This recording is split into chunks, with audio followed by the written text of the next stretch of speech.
Jerry, it's great to meet you, sir. Thank you for taking a minute out for the show today. I appreciate it. Hey, Joe. So good to be here with you. Thank you for having me on, my friend. Yes, sir. So you have a lot going on. You're a podcast host, coach. There's all these things that are going on. But I want to ask you this. 5 years ago, this pandemic was a Mm, big, huge influence on so many things that we did. yeah, How much of living through that time period has reverberated into your work and who you are and what you do today? absolutely. Huge impact. I mean, that was the season where I actually sold my house and decided to travel for 2 years in the middle of the pandemic. And so did a little nomad thing Yeah. for 2 years, 14 different countries. And what I wanted to do was have intentional time in solitude, not isolation, but solitude, right? Two different energies. And to have that time for me just to be getting, for me to get comfortable with being with me, because previously I just wasn't comfortable being in my own presence. And so that was a really big key for me to learn how to solo travel, have experiences by myself, and then really do a lot of internal reflection and work. So huge impact on the work that I do. Yeah. So let's get into the work that you do. I'm Yeah. going to do it this way by putting you in front of a bunch of grade school kids. Let's say Okay. 10 of 11-year-old kids. It's career day, and the curious kid in the back of the room is like, "Hey, what do you do for a living?" Yeah. How do you answer them? Absolutely. I help people have a healthier relationship with themselves. Okay. We have a relationship with ourselves, and that relationship can often get broken or fragmented through painful life experiences, whether it's trauma, toxic relationships, life events. And when that relationship with ourselves gets broken or we get separated from ourselves, all kinds of things start to show up in our lives. We start to think, we see ourselves differently. We talk about ourselves negatively. We choose toxic relationships. We get into toxic actions or self-sabotaging. And so I help people heal that relationship with themselves and learn how to see themselves differently, how to talk to themselves differently, and make choices based off of their newfound self-love, self-acceptance, so they can create a life that they actually want to live. Now, that's a long explanation for somebody in the back right there. Right, but no, that's very thorough and good. I think they would Yeah, totally understand that yeah, because there's probably enough adults in their life that they can yeah, identify those pieces. yeah. So, what did you want to be when you were a kid? What was your ideal dream life? Yeah, so for me, I just wanted to be a cop, police officer for Huh? some reason. Yeah. Yeah. And so that's what stuck in my head and thought it was cool. I was a big Starsky and Hutch fan Yep. and loved it. And so that's what I wanted to be. Yeah. Mine was Chips. So I remember when I saw that, I was like, I want to hang out with Poncho. And Yeah. then I saw Cops when I was older, and I was Yeah. like, if that's what really is going on, I think I'm good. Right, exactly. I don't need that life. And I was a Yeah. big Chips fan too, as well. So, Yeah. There's yeah. so many good shows then. So take me back to your childhood. Tell me Yeah. what's the foundational seeds that Yeah. were planted into you to be an author and a speaker and a motivator and helping people mold Yeah. their lives. Yeah, so my story is directly connected with what I do now. And I was a kid who grew up in a fairly traumatic home, experienced mental, physical, sexual, all the abuse that you could think of. Grew up in the welfare system and started getting introduced to alcohol at the age of 5 as a reward for chores. At the age of 9, I was, doing smoking weed and other things as other family members introduced me to those substances. By the time I was in 14, I was in rehab. And so I had this, origin story of trauma, but then that developed this sense of shame in my life. And I carried this sense that there was something wrong with me, that I was broken, fundamentally flawed. And so then I wanted to outrun that story. And so I became this high achiever and decided that I was going to build a house on the part of me that I didn't, want anybody else to see. So I started doing all these accomplishments, running and gunning, raised over $1 billion for the cause of global poverty. Um, and then all the house started to, collapse because that unhealed trauma that produced the shame that caused the high achiever to drive myself to, levels of performance that just aren't sustainable. And the interesting thing about trauma is that not only does it birth high achievers often, It also robs you of resilience. Research is clear on this, that when we have adverse childhood experiences, four or more of those, that it depletes our resilience. So the very thing that you're trying to do to high achieve, your resilience isn't there. And so I work with people on how to build that resilience so they can sustain that. Anyway, long story short, 18-month period, my life imploded. Heart attack, open heart surgery, second divorce, in rehab. And it was in rehab, a 30-day stay in rehab, where I realized this whole thing about how trauma had broken my relationship with myself. And that I needed to heal that. And then that set me on a journey that wound me up being an author, coach, podcaster to help people on that journey as well. So, what, as an author, what was your early book that you loved? What's one of your favorite books? Yeah, so for me as an author, one of the ones that I loved that really started me on a journey was a book by Dr. Richard Schwartz, and it was No Bad Parts. And it talks about how we see parts of ourselves. And I geek out on psychology, brain function, and neuroscience, and how trauma and other things rewire our brain, shrinks parts of our brain, and how we can start to heal that. But that book really, because of the context of both trauma, psychology, and practical ways around internal family systems that people could really begin to make change in their life. And so most of my reading has always been around, growth and whether it was business in my old days or, self-help. And so those are the ones that I've really latched onto that have made a big difference. And then things like Michael Singer, and others have really been powerful books for Yeah. me. Yeah. So, who's been a consistent inspirational force or hero for you that has helped you get to this place of helping others and ultimately healing and helping yourself? Yeah. Well, one was my therapist. Yeah. Huge, huge influence in my life. And I always say you need at least one fully disclosing relationship in your life, right? And often that's not our spouse. Sometimes we don't want to put that on them or our partner. And so for me, my therapist has been a huge source of inspiration. Um, but as I think about others who have, brought change into people's lives, it would be individuals like Dr. Schwartz, like Eckhart Tolle, and others who have, Michael Singer, who've really, Ram Dass, people who've helped, because that was such a huge piece for me to be able to learn how to get comfortable in my own presence, how to be here now so that I would stop running from myself, be able to face myself, and then see that all of the stuff that I was trying to outrun were actually really beautiful parts of me that just needed to figure out how to integrate those parts of myself. Yeah. So, as a coach, what was the moment where you knew this was your calling in life? You were here to help people identify things that you had someone help you identify. Was there kind of a sparkle in someone's eye, a letter you got, a response? Was there a flashpoint for you? Yeah, interesting because I've always been involved in mentoring work, right, with young people and trying to help them in their journey. Because of my story of growing up in poverty and climbing out of that, trying to help individuals understand that their context, even though you were born in poverty, it doesn't mean that poverty was born in you. And how can you make that journey? And so for me, it was a moment where I was coaching an individual, and it was when I was first starting this work about 4 years ago and really getting into coaching people. And I saw them have a breakthrough. And, that's part of the coaching process, right? The coach doesn't show up with all the answers. I'm not here to solve the problems.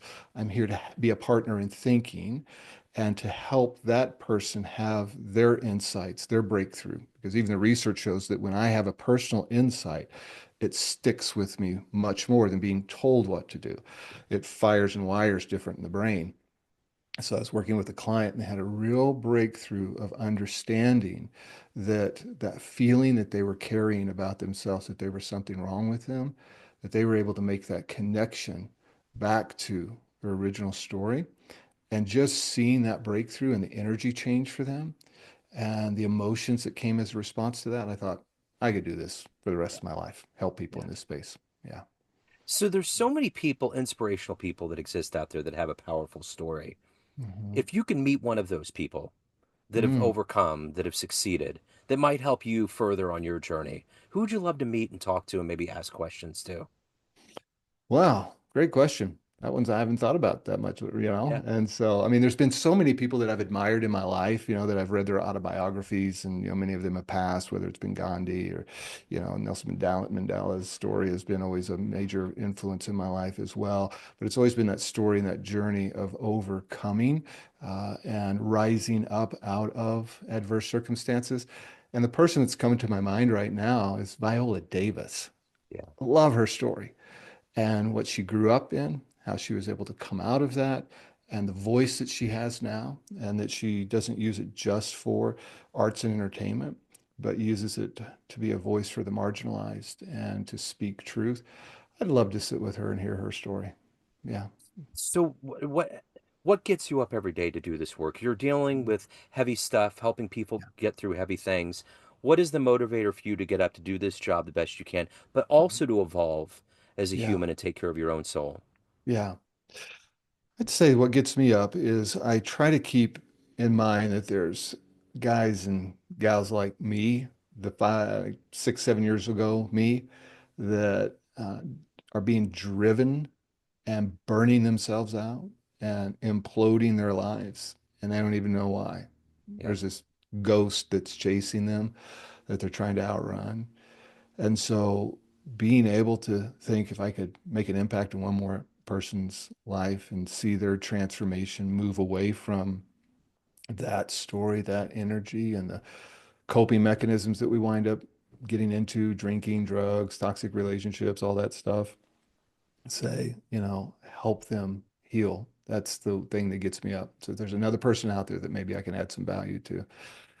And so for me, my own personal growth is I've always been very curious and always been very growth oriented. Uh, but previously, it was because I felt like I needed to fix myself, right? And so I just need to keep working to find that solution and keep growing and doing the thing. But now I've switched to I've become more curious about myself. And there's real different energy about I should be growing or I could be growing. I need to be this, or I want to be this. And that shift in energy of allowing ourselves to be curious about our own potential. And yes, there's a lot of it that I want to better myself so that I can be a better coach and a better influence in this world, 100%. But I just want to become a better version of me. I spent so many years hiding me that I'm really interested in finding out more about who I am and, yeah, being able to be connected to myself. So, So the one thing about people that have overcome is that it requires an amount of risk in your life to do yeah, that. yeah. What's the biggest risk that you've taken? Mm. Well, let's see.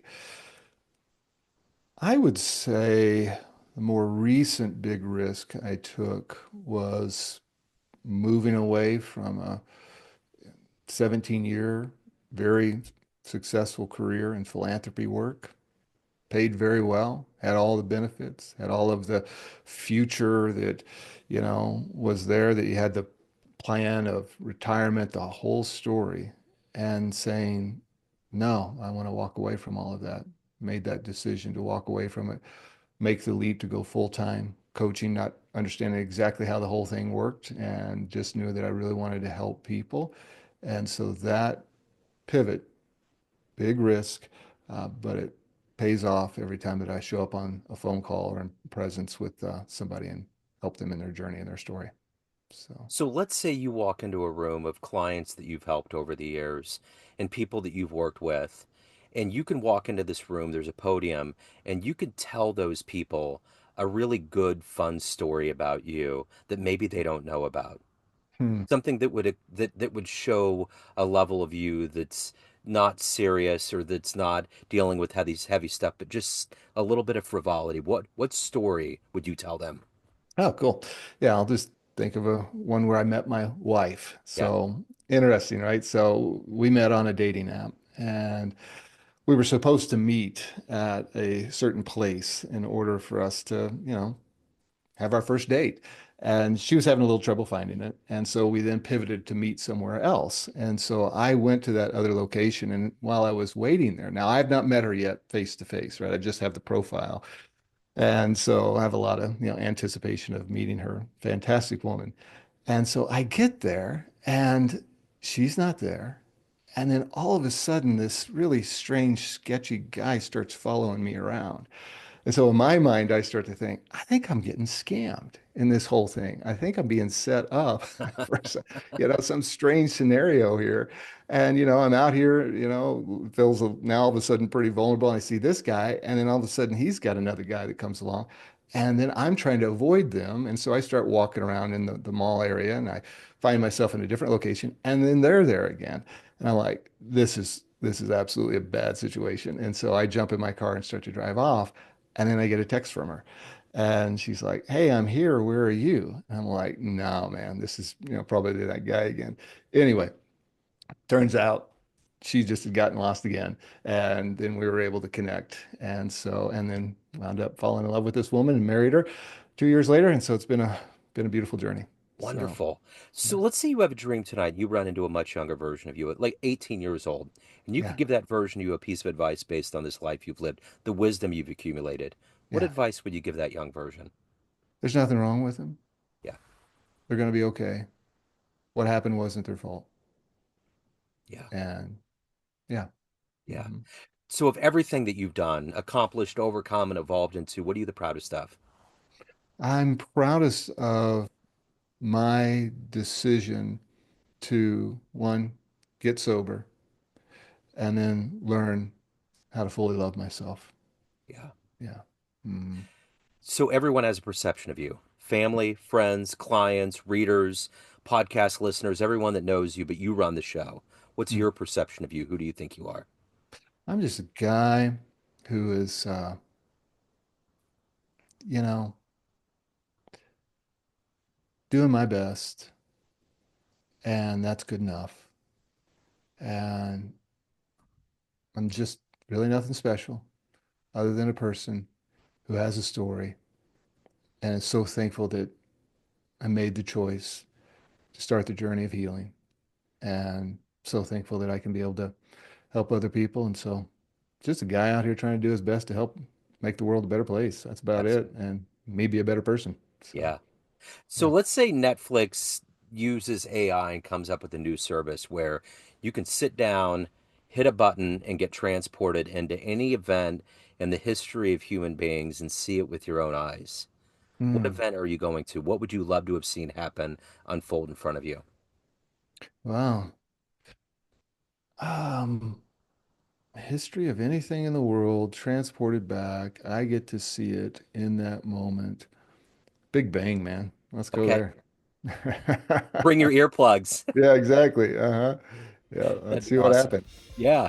Hey, man, so if anyone wants to delve into all of these myriad of avenues of what you're doing between writing and podcasting and coaching, where do they go? How do they do that? JerryHenderson.org. Very simple. Just go One, there. It's got everything. Yep. So, one-stop but, shop. yep. Link to the book, link to the podcast, link to the courses, set up a free discovery call. It's all right there. So, Cool. Well, I yeah, will put all that in the show notes. Jerry, this has been wonderful. Thank you for your energy. Thank you for your story. Best of luck thank with you. everything. Thank you, Joe. Appreciate you and Thank all you. that you do, my friend. Yeah. Yeah, absolutely.